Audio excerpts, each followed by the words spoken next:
Ride the Lightning is the album which solidified thrash metal's triumph around the world and is the most important album in the Metallica discography. Yeah, no less than Master of Puppets or the Black Album.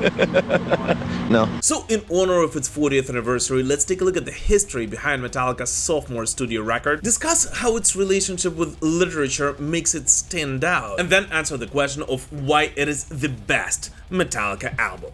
Here you go.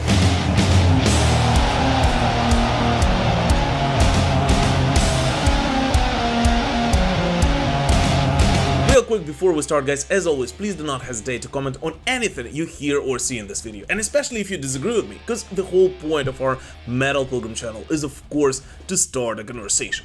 But alright, let's do it. Ride the Lightning is the album of the firsts and the lasts. Let's start with the firsts. It is the very first Metallica album to have major contributions by Kirk Hammett, who of course joined Metallica too late into the game to receive any songwriting credits on Kill 'Em All, yet this time co-wrote 4 songs, including the very first ballad written by Metallica and the iconic Creepin' Death, which by the way is the second most performed live song in the Metallica career, going right behind Master of Puppets, with Creepin' Death having since its release been played at least once on every tour in the next 40 years.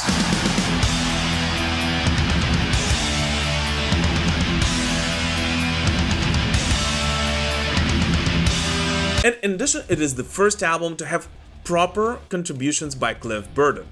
Now, of course, Kill 'Em All had Anesthesia, yet first of all, with all due respect, it wasn't really a 100% full song, and secondly, it wasn't even really written for Metallica. In fact, Metallica first met Cliff Burton while he was playing the early version of his famous bass solo with his previous band, Trauma. Although, of course, the roots of it go all the way to his high school band, Agents of Misfortune.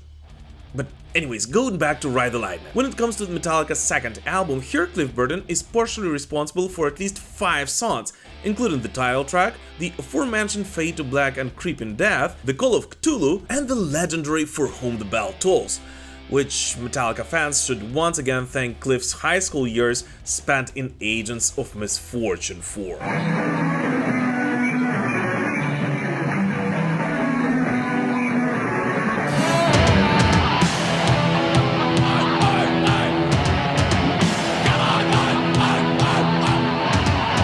Yet on the contrary, it is of course the band's last studio album to feature songs co-written by Dave Mustaine, at least officially, who has given the riffs to the songs Ride the Lightning and, well, technically the first fully instrumental track by Metallica.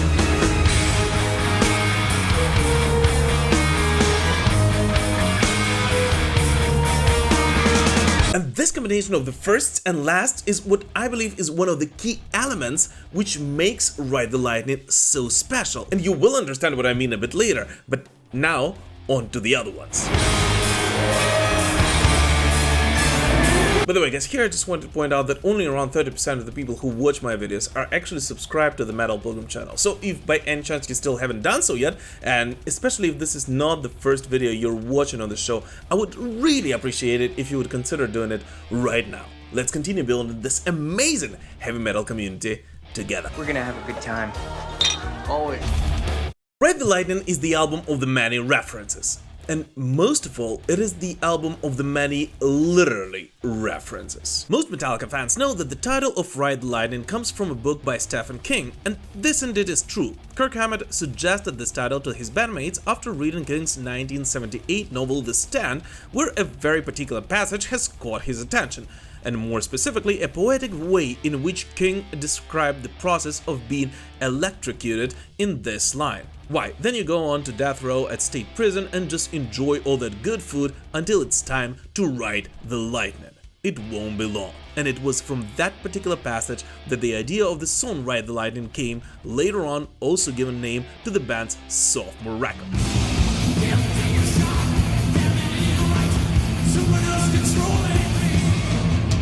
In addition to the title track, the closing instrumental piece references a short story by American writer H.P. Lovecraft, written in the summer of 1926, of almost the same name. Overall, the works of Lovecraft have been brought to the band's attention by the bassist Cliff Burton, who of course co-wrote this track together with Hetfield Ulrich and Dave Mustaine. Ktulu's name in the title of the track is infamously misspelled, which, according to James Hetfield, has been done on purpose, as every horror fan knows you shouldn't be calling the monster by its name.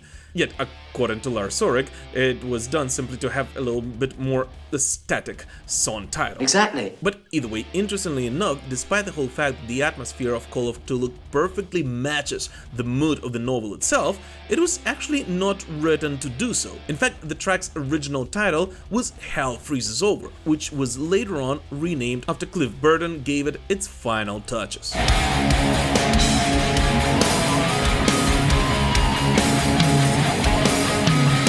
Of course, the last but not least of the literally nods on Ride the Lightning is the band's legendary For Whom the Bell Tolls, inspired by Ernest Hemingway's book of the same name, which became so iconic that it inspired millions of people, including yours truly, to pick up this book for the very first time. And in fact, these literally references contributed a lot to the second element of why Ride the Lightning is an extraordinary album.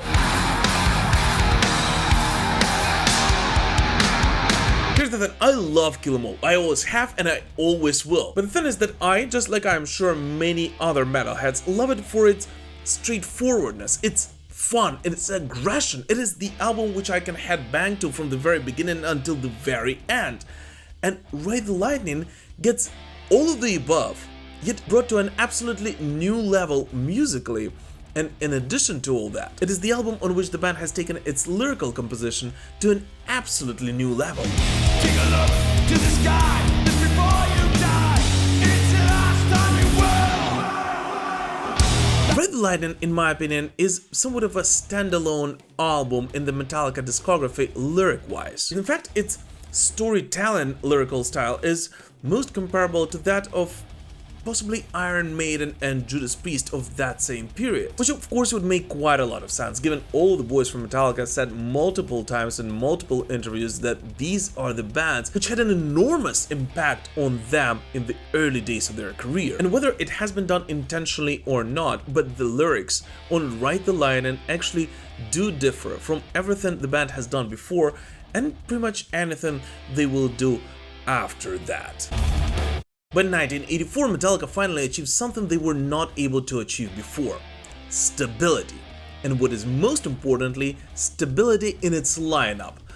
Although, of course, it was achieved almost accidentally. Bro, what are you talking about, man? By the end of 1983, Metallica was almost ready to start moving forward with a stable lineup. Ron McGovney was replaced by the bassist virtuoso Cliff Burton, and Dave Mustaine was out of the band, with the new guitarist Kirk Hammett fitting perfectly into the group. And so the only thing that was left for Metallica was to finally find a permanent vocalist, since even though by then James Hetfield of course already got used to his duties, this particular arrangement was never supposed to be permanent, and James was going to front the band only for as long as it takes to find a real singer. And so the band approached one, the vocalist of Armored Saint, John Bush, who, in their opinion, with his voice was supposed to perfectly fit the style of metal Metallica produced at that time.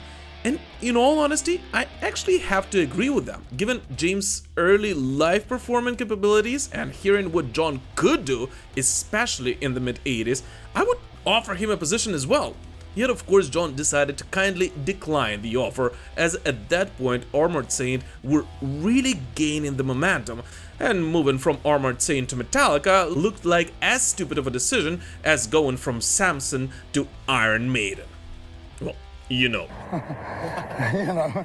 But either way, John declined the offer, and since the band was pressed in time, the search for the permanent Metallica vocalist has been temporarily put on hold, which I guess is the best proof that there is nothing more permanent than what is intended to be temporary.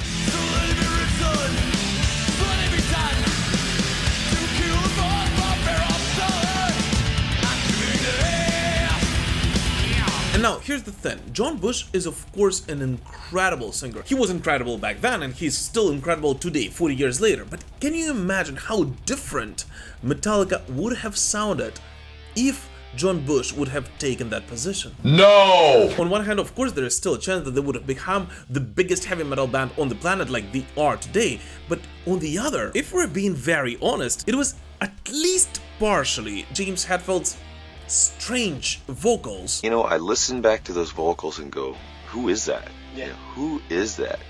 Who is she? Which, combined with the incredible musicianship of all of the boys in the band, immediately caught your attention back then and distinguished Metallica from all of the other bands on the planet. Yes, that's true. And so, despite the whole fact that, just like James Hetfield, I guess all of us would always wonder what it would have been like, in the end of the day, every Metallica fan is very thankful for John's decision, and the only person who actually regrets it is most likely John Bush himself. Many believe that the cover artwork of Metallica's Ride the Lightning is too minimalistic, especially for an album of such a caliber, something I don't necessarily agree with. From the early days, Metallica tried to distinguish themselves from the other bands in the genre, stating that they don't need flashy outfits or provocative images to gain their fanbase. Metallica tried to be as raw and authentic as they could be, which was perfectly reflected in this artwork. And yet, despite being extremely minimalistic, it perfectly captured the essence of the band's second studio album, its electrifying energy, rawness and darkness, intriguing the fans by standing out from many others. And in addition to that, maybe unintentionally, this album perfectly marketed what would become the biggest product of the Metallica empire: the band's logo, as it truly stood out on the vinyl and was extremely memorable, which of course will play out quite well for the band in the future. Fight fire with fire. Ending it there. Fight fire with fire. Bursting with fear. And here's an interesting thing I just realized midway recording this episode. That our Metal Pilgrim Ghoul Pilgrim t-shirts are actually, I guess, very much inspired subconsciously by Ride the Lightning, as you know, the Ghoul Pilgrim is literally riding lightning on this one. And I guess here would be a good place to say that if you would like to rock one of these t-shirts at your next Metallica show, which I would be very thankful to you for, you can order one at metalpilgrim.net right after watching this video. And just in case if you decide to do that, thank you. 1984 was an incredible year for metal. No, even more, I actually believe that it was the best year for metal so far. Metal Gods released my favorite Judas Priest album, Defenders of the Faith. Iron Maiden came back with Power Slave. Scorpions were taking over the world with Love at First Sting, just to name a few of the incredible albums released that same year. And in order for your album to stand out in a year like that, you had to do something truly extraordinary. And we all know that in the end of the day, for metal fans, it all boils down to one thing: music.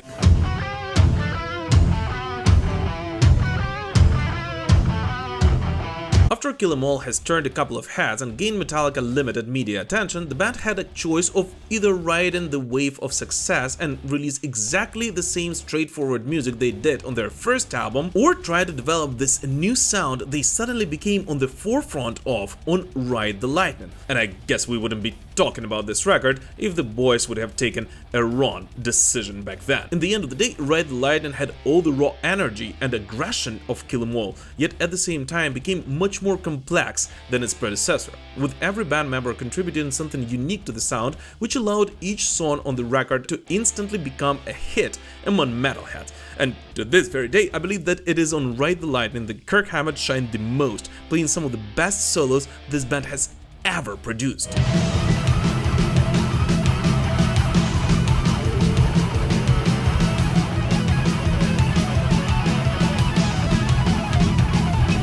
Of course, we can't call the album 100% perfect if it has a clearly weak link in it. And here's the thing, many people, well, mostly Metallica themselves, consider Escape to be the weakest song on Ride the Lightning. And James Hetfield would most likely go as far as say that Escape is the weakest song he's ever written in his career. So do you know what song is next? Guys, don't sing it. Don't say it out loud, please. By the way, something I completely disagree with him on. And here's the thing, even though I would most likely not name Escape as my favorite Metallica song, at least to me, it still ranks pretty high up in the Metallica discography, and I would actually go as far as argue that without Escape, Ride the Lightning would never be able to achieve the success it has achieved so far. As in addition to everything else, it serves as a perfect bridge between Trapped Under Ice and Creeping Death, and allows this album to flow, making it a very cohesive piece of music.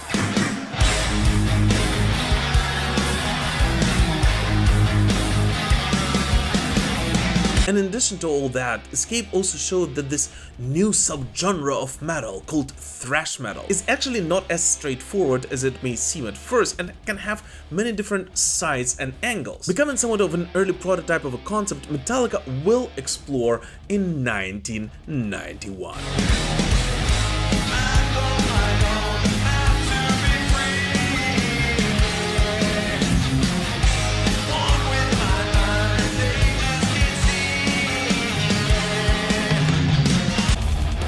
Ride the Lightning has always been my favorite Metallica album. It was the first album I bought on a cassette tape with my own money, and it was the first album that I've listened to from the very beginning until the very end for years while, commuting to and from school in Kyiv, Ukraine. In fact, I've listened to it so many times on repeat that the cassette tape parts started to get damaged and distorted, which now I think about it most likely happened because I used a pencil to rewind it whenever I had to.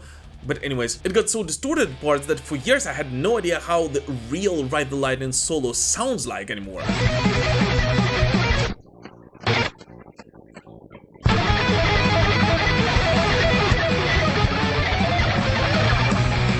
And of course, maybe that's why I consider this record to be the strongest album in the Metallica discography.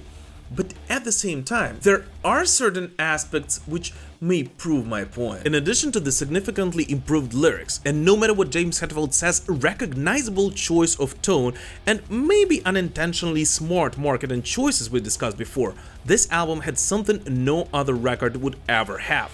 The ideas of not 2, 3, or even all 4, but 5 writing geniuses in their prime, not bound by any contractual obligations or fans' expectations, put together, forming the album with the most diverse writing credits in the Metallica discography, resulting in each song being unique and yet working in great synergy with the rest of the tracks. It is the only Metallica album to have that many contributions by Dave Mustaine and Cliff Burton, in addition to Kirk, James and Lars, which in my opinion made it stand out even compared to the legendary Master of Puppets or the Black Album.